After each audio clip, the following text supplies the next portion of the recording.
Hello everyone, welcome to my YouTube channel. जैसे कि हम वर्कशीट की सीरीज़ को चला रहे हैं, तो आज की वर्कशीट है हमारी 24 और डेट है 28 अगस्त 2020।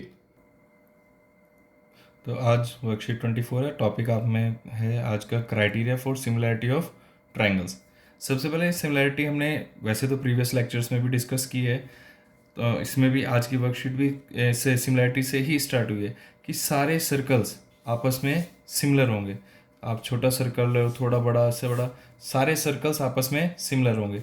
ऐसे हम बात करें सारे ट्रायंगल्स, छोटा ट्रायंगल होगा, बड़ा ट्रायंगल, सारे ट्रायंगल्स सिमिलर होंगे। सारे स्क्वायर्स, सारे रेक्टेंगल्स, ये सब शेप्स जितनी हैं आपस में सिमिलर होंगी। तो आज का जो हमें बात करनी है वो बात करनी है इसके क्राइटेरिया पे कि सिमिलर होने के लिए हमें क्राइटेरिया क्या चाहिए, कब कहेंगे कि हम वो हमारे शेप्स सिमिलर हैं। तो हमारा प्रीवियस लेक्चर था सिमिलैरिटी ट्रायंगल्स, जो हमारे स्टार्टिंग था इस वर्कशीट्स का। जो स्टार्टिंग चैप्टर, जब ये नया चैप्टर स्टार्ट हुआ था, तभी हमने डिस्कस किया था सिमिलर ट्रायंगल्स के बारे में। अभी एक बार उसे देखते हैं कि हमने क्या डिस्कस किया था। तो ये है हमारा प्रीवियस लेक्चर्स, जो हमने डिस्कस किया था कि सिमिलर ट्रायंगल्स कैसे होंगे, सिमिलर शेप कैसी होगी, इसके बारे में। Same shape but not necessarily same size. Shape same होगी, साइज उनका अलग हो सकता है। जैसे अभी हमने बनाया था, अलग अलग सर्कल्स बनाए थे, ट्रायंगल बनाए, रेक्टेंगल बनाए, स्क्वायर्स बनाए, तो अलग अलग शेप बना सकते हैं हम। शेप सेम होगी, उनका साइज अलग अलग होगा। जितनी भी शेप है उनका साइज अलग हो सकता है, नहीं भी हो सकता है, क्योंकि है नॉट नेसेसरली सेम साइज। ज़रूरी नहीं वो सेम साइज हो, लेकिन उनकी जो शेप है वो सेम होनी चाहिए। अगर हम ट्राइंगल्स की बात करें तो ट्राइंगल्स सिमिलर होंगे। सर्कल्स की बात करें तो सारे सर्कल्स आपस में सिमिलर होंगे। सेकंड पॉइंट होना चाहिए, उनकी कॉरस्पॉन्डिंग साइड्स का जो रेशो होगा वो प्रोपोर्शनल होगा। तीसरा पॉइंट है, कॉरस्पॉन्डिंग एंगल्स भी इक्वल होंगे। और हमने तीन प्रॉपर्टी पढ़ी थी कि तीन प्रॉपर्टी क्या होंगी जब हम कह सकें कि ये ट्राइंगल सिमिलर होगा। या तो हमारे पास एंगल एंगल प्रॉपर्टी हो, या हमारे पास साइड साइड साइड की प्रॉपर्टी होगी, या हमारे पास साइड एंगल साइड की प्रॉपर्टी होगी। तो इसी चीज़ को आज हम अपने आज वाले लेक्चर में कंटिन्यू करेंगे और देखेंगे कि एंगल एंगल की साइड साइड साइड और साइड एंगल साइड की बात करते हैं तो वो कैसे सिमिलर होंगे, क्या होंगे। और उससे पहले हम ये भी एक बार देख लेते हैं कि हमने जब ये दो ट्राइंगल्स बनाए थे ए बी सी और डी ई एफ, इसमें हमने कॉरस्पॉन्डिंग एंगल्स की भी बात की थी। हमने ये बनाया था एक अलग अलग, तीनों एंगल्स अलग अलग पेन से डिफाइन किए थे। ये ऑरेंज से बनाया तो वाई, और ये वाई, तो मतलब एंगल ए और एंगल एफ दोनों क्या है, कॉरस्पॉन्डिंग एंगल्स। एंगल एक्स मतलब एंगल बी और एंगल डी है कॉरस्पॉन्डिंग एंगल्स। सी और ई क्योंकि दोनों एंगल, इनकी वैल्यू जेड है। यहाँ पे हमने लिखा भी था एंगल बी एंगल डी के, एंगल ए एंगल एफ के, और एंगल सी एंगल ई के कॉरस्पॉन्डिंग एंगल्स है। तो आज की हमारी प्रॉपर्टी फर्स्ट है एंगल एंगल एंगल।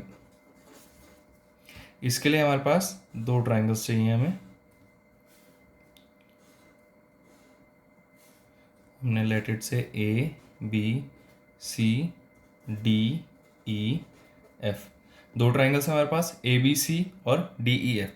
अगर इन दोनों ट्राइंगल्स में कॉरस्पॉन्डिंग एंगल्स इक्वल होंगे, अगर इन दोनों ट्राइंगल्स में कॉरस्पॉन्डिंग एंगल्स इक्वल होंगे, हम कॉरस्पॉन्डिंग एंगल को लिख लेते हैं सर, ये वन कर दिया, ये वन, ये एंगल टू, ये एंगल टू कर दिया, ये एंगल थ्री, ये एंगल थ्री कर दिया।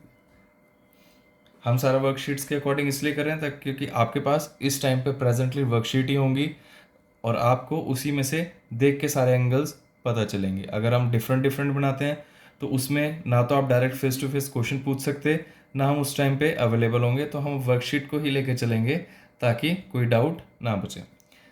तो एंगल वन का कॉरस्पॉन्डिंग वन मतलब ए का डी, बी का ई और सी का एफ। अगर किसी इन दो ट्राइंगल्स में कॉरस्पॉन्डिंग एंगल्स इक्वल होंगे तो उनकी कॉरस्पॉन्डिंग साइड्स का रेशियो भी प्रोपोर्शन होगा। मतलब कि प्रोपोर्शन कब होता है, जब रेशियो इक्वल होती है, तो इनकी साइड्स का रेशियो भी इक्वल होगा। तो हम कहने का जो हमारा स्टेटमेंट का मतलब है कि अगर angle A is equal to angle D है, angle B is equal to angle E है, and angle C is equal to angle F है, तो हमारे पास ए बी अपॉन में D E is equals to A C upon में D F is equals to B C upon में E F होगा। First property यही है एंगल एंगल एंगल वाली, कि अगर हमारे एंगल्स कॉरस्पॉन्डिंग एंगल्स इक्वल हैं तो उनकी साइड्स का रेशियो भी प्रोपोर्शनल होगा। तब हम कह सकते हैं कि angle A B C similar to triangle D E F.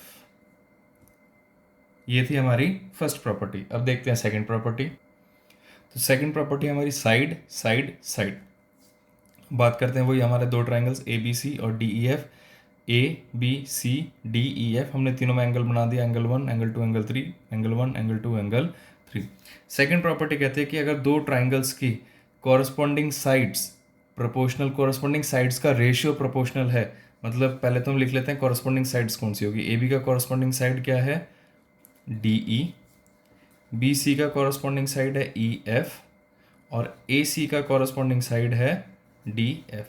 ये हमारी क्या है सारी कॉरस्पॉन्डिंग साइड्स। अगर हमारी कॉरस्पॉन्डिंग साइड्स इक्वल हैं तो दोनों ट्राइंगल्स के एंगल्स भी, कॉरस्पॉन्डिंग एंगल्स भी इक्वल होंगे।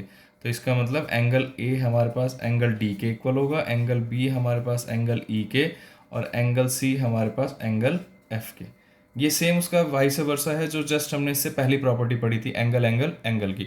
उसमें हमें दिया होता कि अगर एंगल्स कॉरस्पॉन्डिंग एंगल्स इक्वल हैं तो उनकी साइड्स का रेशियो प्रोपोर्शनल होगा। इस वाली प्रॉपर्टी में हमें गिवन है कि अगर हमारी साइड्स का रेशियो प्रोपोर्शनल है तो एंगल्स हमारे इक्वल होंगे। तो अब पढ़ते हैं हमारी थर्ड प्रॉपर्टी। तो हमारी तीसरी प्रॉपर्टी है साइड एंगल साइड की। फिर से हमने वही दो ट्रायंगल्स बनाए A B C D E F. इस ट्रायंगल्स में आपको दिख रहा होगा कि हमने दो साइड्स ए बी ए सी और D E D F side थोड़ी डार्क बनाई है और एंगल 1 को अलग कलर से कलर किया है। अब तक हमने किसी भी प्रॉपर्टी, दोनों प्रॉपर्टी पढ़ी, इसमें कभी नहीं किया था, इसमें करा क्योंकि ये है साइड एंगल साइड। इस प्रॉपर्टी के अकॉर्डिंग अगर हमारे पास कोई एक कॉरस्पॉन्डिंग एंगल इक्वल है, लेट्स से एंगल ए हमारे पास एंगल डी गिवन है, angle A is equal to angle D. ये हमें पहले से कॉरस्पॉन्डिंग जो एंगल है, ये जो ये कॉरस्पॉन्डिंग एंगल है, ये कॉरस्पॉन्डिंग एंगल इक्वल है। और इस कॉरस्पॉन्डिंग एंगल्स को जो दो साइड कंटेन कर रही है, जिन दो साइड्स के बीच में ये एंगल आ रहा है, जैसे ए बी और ए सी के बीच में आ रहा है एंगल 1, यहाँ पे डी ई और डी एफ के बीच में आ रहा है एंगल 1। अगर इन दोनों साइड्स का रेशियो भी प्रोपोर्शनल है, मतलब ए बी अपॉन में D E is equals to A C upon में डी एफ है, अगर angle A is equal to angle D है, एंगल ये A B upon D E is equals to A C upon D F है, तो ये दोनों triangles भी आपस में सिमिलर होंगे और बाकी सारे एंगल्स भी, कॉरस्पॉन्डिंग एंगल्स भी इक्वल होंगे। तो जैसे ही ये प्रॉपर्टी आ जाएगी, मतलब कि हमारे पास ये सेटिस्फाई हो जाएगा कि एक एंगल और उस एंगल को कंटेन करने वाली साइड्स, जिस दो साइड्स के बीच में वो एंगल बना है, वो दोनों का रेशियो प्रोपोर्शनल है, तो हम कह सकते हैं triangle A B C similar होगा ट्राइंगल डी ई एफ के। इसी कंटेस्ट में हम कोई सा भी साइड ले सकते हैं जो हमारे ट्राइंगल्स की साइड्स हैं। अगर हम एंगल 2 की बात करेंगे तो हम यहाँ लिख सकते हैं कि angle B is equals to angle E होगा, और एंगल बी को कौन कौन सी साइड्स कंटेन करेगी, ए बी और बी सी। तो हम इसे लिख सकते हैं ए बी अपॉन में B C is equals to D E upon में ई एफ, क्योंकि हम यहाँ पे एंगल 2 की बात करते हैं। सिमिलरली अगर हम एंगल 3 की बात करेंगे तो हम लिख सकते हैं angle 3 is equals to angle 3, मतलब angle 3 is equals to angle 3, यहाँ से angle C is equals to angle F होगा, और सी को कंटेन करने वाली साइड है ए सी अपॉन में B C is equals to, और यहाँ से कंटेन करेगा डी एफ अपॉन में ई एफ। या तो ये वाला, अगर हम इस एंगल की बात करें तो ये वाला रहेगा, अगर हम इस एंगल की बात करें तो ये आएगा, अगर हम थर्ड एंगल की बात करें तो ऐसे। तीनों केस में हमारे पास ट्राइंगल, दोनों ट्राइंगल्स सिमिलर होंगे। तो यहीं पे आपको एक एग्जांपल भी दिया हुआ है, एक टेबल दिया हुआ है, आप देखेंगे इसमें हमें फर्स्ट कॉलम उन्होंने फिल किया हुआ है, सेकंड में हमें दिया कि triangle P Q R similar होगा ट्राइंगल ए बी सी के। तो हमें इसमें कॉरस्पॉन्डिंग एंगल्स और रेशियो ऑफ कॉरस्पॉन्डिंग साइड्स लिखनी है। तो यहाँ पे कॉरस्पॉन्डिंग एंगल, एंगल पी किसके इक्वल हो जाएगा, एंगल ए के, एंगल क्यू होगा एंगल बी के कॉरस्पॉन्डिंग, एंगल आर होगा एंगल सी के कॉरस्पॉन्डिंग। और अगर हम इनकी रेशियोज, इनकी साइड्स के कॉरस्पॉन्डिंग साइड्स के रेशियो की बात करें तो पी क्यू, हमने यहाँ से पी क्यू लिया है तो यहाँ से A B, P Q upon में A B is equals to, अगर हम यहाँ से क्यू आर लेंगे तो यहाँ से आ जाएगा हमारा बी सी इक्वल्स टू, और अगर हम पी आर की बात करेंगे तो यहाँ से हमारा आ जाएगा AC, PR अपॉन में AC। ऐसे तीसरा भी आपको एक पॉइंट दिया हुआ है, इसी की हेल्प से इसको समझ के आप तीसरा कॉलम भी फिल कर सकते हैं। अब देखते हैं हम नेक्स्ट एग्जांपल। इस एग्जांपल में हमें PQ RS के पैरेलल दिया हुआ है और हमें प्रूव करना है कि triangle POQ similar to triangle SOR। ये पॉइंट हो गया, POQ SOR के सिमिलर है।